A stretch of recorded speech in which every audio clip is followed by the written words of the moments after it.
their music. So that's what it's for. That's what that was for. But I'm also using it for my own. I used it on one of my albums, Static, the title track. That's Nick Mason on drums. And then I also, I'm producing a Pink Floyd tribute album that has basically Nick Mason on drums. In fact, it's one of the things I'm going to do here is I'm going to send a track over to Scott Page, who was the sax player from Momentary Lapse, and he's going to play thing. And I did a track with David Longdon, a Big Train, who's sadly also no longer with us. And I might release that soon, since they're celebrating the 50th anniversary of Dark Side of the Moon, and I did Us and Them with David. So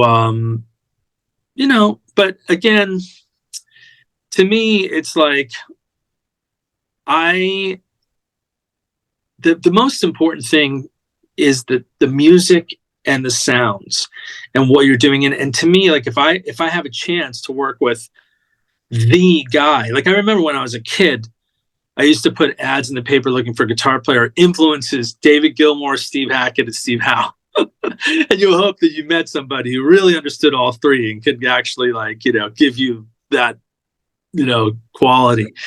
And back then, no. But these days, yes, a lot of the guitar players I work with are fully aware that those are their influences too. But if I have a chance to work with the actual Steve Hackett, I haven't worked with Steve Howe or David Gilmour. I'd love to. It's not so much that they're famous, because there's other famous people that it's just like, well, I'm not trying to just collect famous names here. I just love what they do, and it's compatible with this song or that song. Like there's some songs I'll play and I go, oh man, if David Gilmour did a guitar solo on this, that would just be amazing. But more just for the music, not so that I could say I worked with David Gilmour. You know what I mean? Like I'm create something with it, not just have the gimmick of the novelty of it, on my, my board of, it's like, that's not so important. It's more about like what we did, and what we did with Nick Mason and Alan Parsons was incredible, because we recreated the drum sound. See, I'm into the engineering, that side of things too. So it was like a masterclass for me watching, Alan work and asking him questions like, oh, so use that mic and use the, and it's like, okay, that's how you get that sound. And it's a very distinct, cool sound. And then the fact that people can like learn from it or use it in their music, I just feel like it's kind of like has a purpose besides, just the novelty of it. Yeah. What now we're talking about Pink Floyd.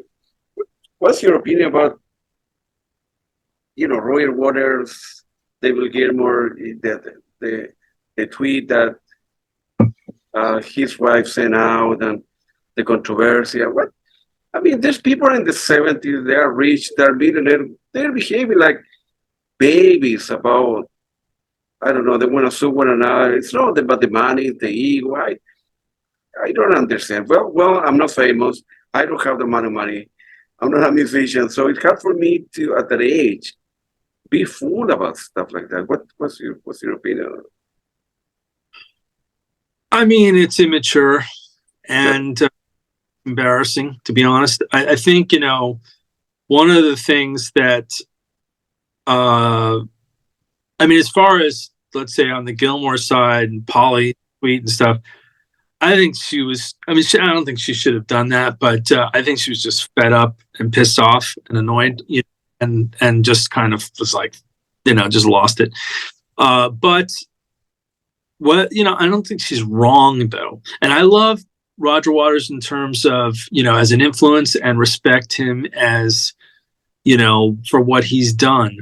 I don't like his politics. I don't like that he forces it on people. I think that's just, and it's also very specific. One thing I don't like about his politics, whether he's anti-Semitic and all that stuff, is kind of like, if he actually is, then I don't like that. I don't like anybody who's, but it's not so much judgment on that, because, it's more just like that it's biased. I like, for instance, he's very, like on the politics side, just to say, he picks a side and then says there's the oppressed, and then there's as if it's black and white. But the reality is that it isn't.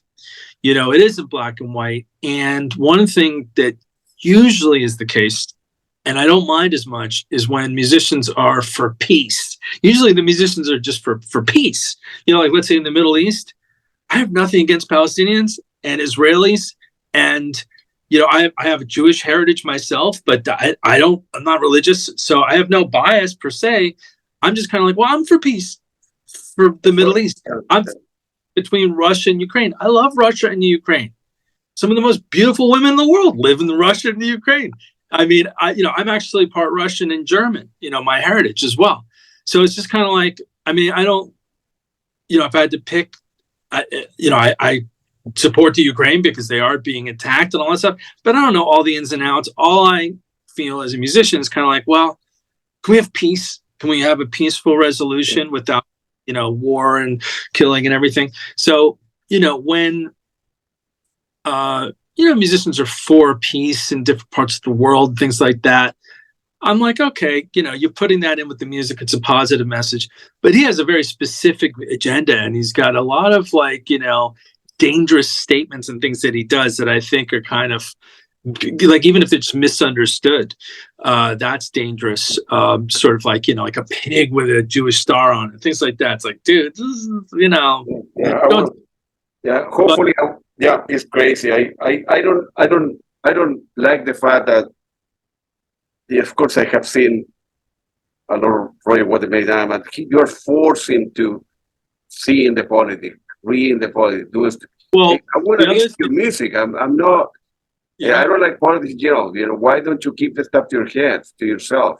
So, he said apparently someone showed me a little sign that he had on his last tour, which I didn't go to. I finally got fed up with it myself, and he was a hero of mine, that said, if you're one of those people who love Pink Floyd but don't like my politics, you can fuck off to the bar or something like that. That's right. This is exactly that. I was there. You say, if you don't like my politics, get the fuck out of here, go to the bar and get drinking. Yeah. And it's like, well, I think that's very disingenuous, because you're using the Pink Floyd music, not even as you're actually playing Pink Floyd music, even if you wrote a lot of it.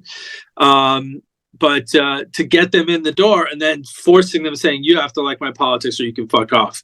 I mean, if people really knew, he should just bill it as a political rally with some music and then see how many people actually go. So I think that pisses me off, actually, to be honest with you. When I think about it, it's just kind of like, that's just a bunch of hypocritical bullshit. But anyway, the other stuff, the statement he made also pisses me off. Or it just offends me. It offends every Pink Floyd fan, I think, that he wrote Dark Side of the Moon and that the other guys have no ideas and stuff like that. That's just so far off to the extreme. And that's, because he wrote, let's say, all the lyrics and he had the concept. And first of all, it's brilliant. Some of the best lyrics, but not everybody even understands the concept from what he's thinking the concept is. When he explains it, you're like, I don't know what you're talking about, dude. You're on the dark side of the moon there, buddy. But it's brilliant poetry, which he doesn't write anymore. Doesn't write like that anymore. Wish You Were Here and Dark Side of the Moon are some of the best rock poetic lyrics. But he doesn't work like that. He doesn't make poetic lyrics as beautiful as and some lines in there are some of my favorite lines ever. But I respect that.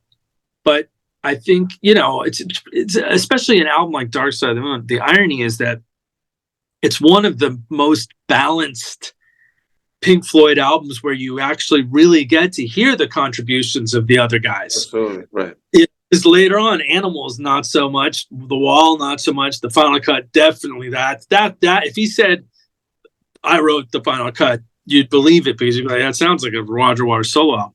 But Dark Side of the Moon has an actual documentary where they're talking about Richard Wright saying he wrote the jazz chords that he came up with, and they had Us and Them from Zabriskie Point, and then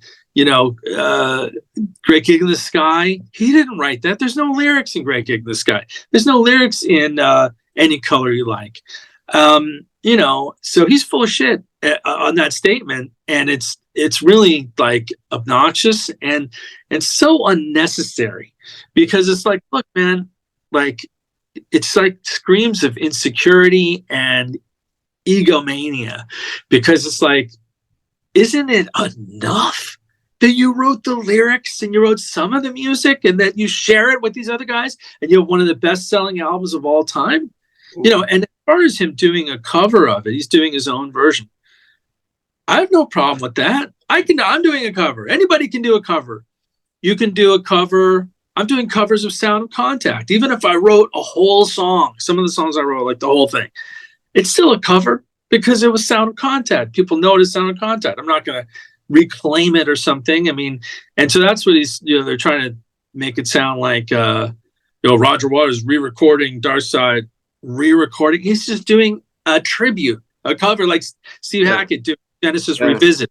That's the novel. Just replace the old one. Yeah, of course, that's a team effort. It's like, I don't know, Peter Gabriel saying, well, I left Peter Gabriel because the other Steve, Tony, Mike Rutherford, Anthony Phillips, and all that guy were a bunch of idiots. And of course, that's fully, that's the babies. They're guys in the 70s that are egomaniac, and I don't know. I would love to interview one day. I probably will never have the chance to. I'm going to be meeting Gilmore when I go to London in March, because he's a very good friend of Phil Manzanera, and he invite me to his house. So I'm going to be meeting. But probably I will be. I'm a nice person, but if I have the chance to interview him, it's going to be a different interview, because it's going to be a real interview. I'm going to be asking a lot of difficult questions. Probably he wouldn't. Maybe would never. Perhaps I would never be able to interview him. But if I have the chance, it's not going to be a friendly one. I'm going to ask him all the questions that we're talking about what he's done. Gilmore, if anything, has shown a fair amount of class and, just kind of doing the best he can with that situation. I mean, Roger, no doubt, was brilliant. And there was an imbalance, of course, in his lyric writing ability versus the other guys who are really not lyricists. But just because they're not lyricists doesn't mean their contributions aren't important. Besides just even the songwriting, Gilmore just so happens to be one of the best guitar players in rock, and favorites, just like in my five, personally. So and his voice is great. It's much better than Waters. I do like Waters' voice, but most people prefer Gilmore's, including me. He's also a big influence on me. They both are, but yeah, I think Gilmore, and also I gotta say, the two underrated people are Richard Wright and Nick Mason. Absolutely. And Nick Mason, for the reasons I said earlier, and also happens to be an extremely nice guy. If you ever get the chance to meet him, he's just down to earth and funny and just super cool, like Steve Hackett. Just a great guy. Yeah, that was cool, yeah. But I'm a huge fan. Not only is he a great keyboard player and did some cool stuff, and wrote some nice things on Dark Side, but he sings on it and he sounds good. It's like they stopped doing that. And it's like, man, I often think, like, the band that had matured into Dark Side of the Moon and Wish You Were Here ended after Wish You Were Here and became like a Waters vehicle. Like, it's still great. I love it. But a different animal than it could have been as a band if they respected the fact that it's like, we've got four people that have a cool sound together, and with keyboards and spaced out lyrics and poetic lyrics and the guitar solos. They had like I don't want to say a formula, but like a recipe, like a sound, a band sound that has influenced tons of artists afterwards, including myself. But like, they just kind of, couldn't sustain that, which I do understand, because that's the same thing happened with Sound Contact on a much smaller scale. It's not that easy to sustain all those egos in one room, but but still, it's ironic that they had one of the coolest bands ever on Dark Side of the Moon. I Wish You Were Here, and then it just kind of like, like that was it, but part of the reason was Richard Wright.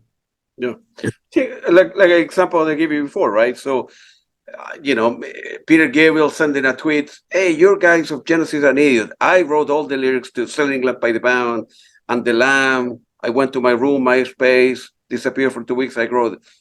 But yeah, lyrics by itself, Tony was important, Mike Rutherford were important. I don't think you and so on and so forth. So you know what I mean? So yeah, Genesis was different than Peter Gabriel will never do anything like that. Why? Well, yeah, nobody. Well, most people wouldn't do that. You have to really be psychologically unstable and very unstable. Fortunately, I hate to say it, because he, it's funny. It's like a lot of those things turn me off. Yet, Pink Floyd, including Roger Waters, I have to acknowledge is, just an important musical foundation for me and for a lot of people. And I almost want to just sort of separate the work from the people, because the people and the way they behave sometimes, like I was saying earlier, if you meet somebody and they're a jerk, I've had friends who've met him and it was nice, but still this kind of behavior, it's embarrassing. It's like, I wish he would just he's tainting and tarnishing his own legacy, especially right now when it's the 50th anniversary of the best-selling album of all time. Ooh. And it's like he's insulting his bandmates, pissing off Pink Floyd fans, siding with Putin and all that whole thing. And it's just like, dude, you're just it almost seems like he wants people to hate him just so he has the attention, that kind of a thing. Yeah. Which to me is maybe like a bit of signs of narcissistic personality disorder. Absolutely. Not just narcissism, but an actual personality disorder, a psychosis. But you said you wanted to talk about psychology, so yeah. The guy is it's crazy. Yeah, I don't. All right, but so Roger Waters. So if we take the politics out of the question, right, and forget about you reading the politics, and the concerts are great. I mean, I as I say, I saw the Roger Waters every time he comes in tour here to the United States every 3 years, whatever. Well, the music is great. Music is great, so but unfortunately, you pay off. You need to. He's always been really good. Yeah. They've all been, actually, Pink Floyd in general, even the other with you get a show. I mean, you get lights and lasers and screens and an audio visual experience like no other. I dream of being able to do that. It does cost a lot of money, but I like the fact that it's one thing I like about him, and I like about Pink Floyd, Gilmore's Pink Floyd and Gilmore, all those guys. They've made a lot of money, but they put a lot back into the show to entertain you. They could make just as much money probably with just playing the music, but they really want to push the envelope. So you have something to talk about. You're like, even back in, which I never saw, but like back in 1980 when they built a wall. I mean, who else built a wall? But you had something to talk about. Say, I went to the show and the first half they built a wall. So very theatrical, very cool. Like I said, I have to kind of in my mind almost like pretend to myself that I don't know. Like I don't want to know. What I mean? It's like, man, shut up and it stops ruining it for everybody. It's kind of selfish and cruel. It's kind of cruel to the fans, really, to be like, dude, we love you. We want to love you, but you're making it hard to love you, man. That's right. You're really being a jerk. So, but anyway, I think it's beyond. I don't even know. Let's go back to the question. In 2008, you collaborated with Phil Collins' son, Simon, in the album called You Catastrophe. Feel free to elaborate how you end up meeting him and so on. I met Simon at Genesis rehearsals. So I was working with Genesis, helping them with software and sounds and stuff, because that's what I do for a living. And they invited me to their rehearsals in New York before the 2007 tour. And when I was there, Phil's son Simon was there, and we hit it off immediately, and started talking about music and working together. The first thing we actually did was Keep It Dark, a cover of the song Keep It Dark, because we were talking, like he said, I always wanted to do a Genesis cover. I haven't done it yet. And you'd be the right person to do it with, because you could tell that I was just, I get it.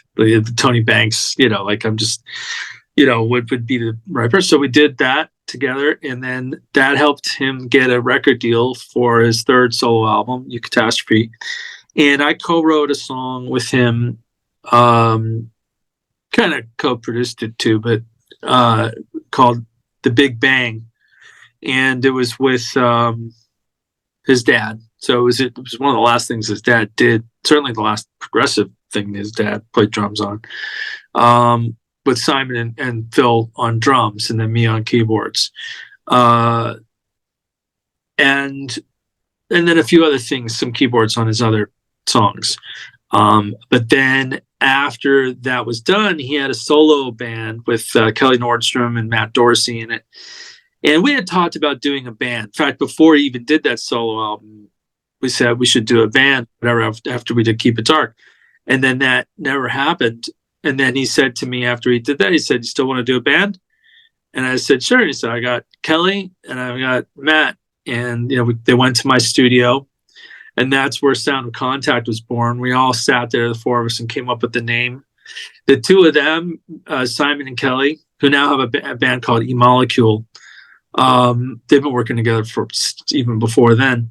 And they had this idea of doing an album about a Dimensionaut, because Kelly had read about some book with a Dimensionaut in it. And the two of them were like, sci-fi nuts who would like write down all these science words and things and stuff. And so they were like, we want to do an album about a Dimensionaut. And so I was like, well, what's the story? And there really wasn't one, that was beyond. There was like some poetry and some things, but I didn't understand any of it. So it's just kind of like, all right, well, if we're going to do it, let's make a story. So I helped flesh out the story and brought in some of my songs that I've had, some of them for a while, and then some of them were fresher. And we co-wrote Dimensionaut, the album, with Sound of Contact. And it was very well received. It kind of had like it was a good blend, I think, for Genesis fans or Phil Collins fans, because Simon himself on his solo records tended to be wanted to get a little away from Genesis and his dad, and not only just on purpose, but I think the style that he's into, his taste, he's into electronica and other styles. He likes the Phil Collins era of Genesis because he grew up with it. He doesn't really know the Peter Gabriel era, by the way, because he didn't grow up with it. And he wasn't that interested in that. But he was, how can you miss when your dad is Phil Collins? You're going to hear all that stuff. And you grew up playing drums to it. And he's a great drummer, just Seconds Out and stuff. The real, and then Kelly's into heavy metal. So that's why their band E-Molecule is very edgy and very metal. Matt's kind of into mostly like Peter Gabriel and Sting and the pop side. And then I'm a keyboard player, and I'm into the keyboard playing prog. But the combination of the four of us was good, because it was like, it was maybe a little keyboard heavy like Genesis is, but that fit nice with his drumming, because he was such a great drummer, and he never really, because he is into electronica. So, even though he's a great drummer, he would use electronic drums and program drums and perfect drums and stuff like that, which Phil also did. But when Phil played real drums, he's one of the best drummers in the world. So Simon also, amazing drummer. And we played a lot of it live on the floor. together. It was great. It was just a great experience. And the combination of the four of us really kind of pushed and pulled in the right directions to get, sometimes a little bit metal, sometimes a little bit electronic, but mostly this lush keyboard thing, and sometimes a little bit of the Police and Tears for Fears thing in there, and Sigur Rós and Porcupine Tree. It was that kind of just like and Coldplay. It was like that combination of pop and prog that helps it not sound too dated, too 70s throwback, but gives you keyboard solos and like moments of nostalgia, let's say. But we only did that one album. That's why I was saying it's like, I could imagine, a lot of people probably could imagine how great it would be if there was 5 albums like with that chemistry. But we just couldn't keep it together for a variety of reasons. I would have liked to, but it's not up to me. So it stopped, and that's when I finally started my solo career, because I had no control over it. And it was like, I was excited, from the success of Dimensionaut, that I was like, I wanted to do a follow-up. I didn't want to wait, years and years and years to get it together. I was just like, no, I'm doing an album. I'm doing a follow-up, so that's when I did New World in 2014, a year after Dimensionaut.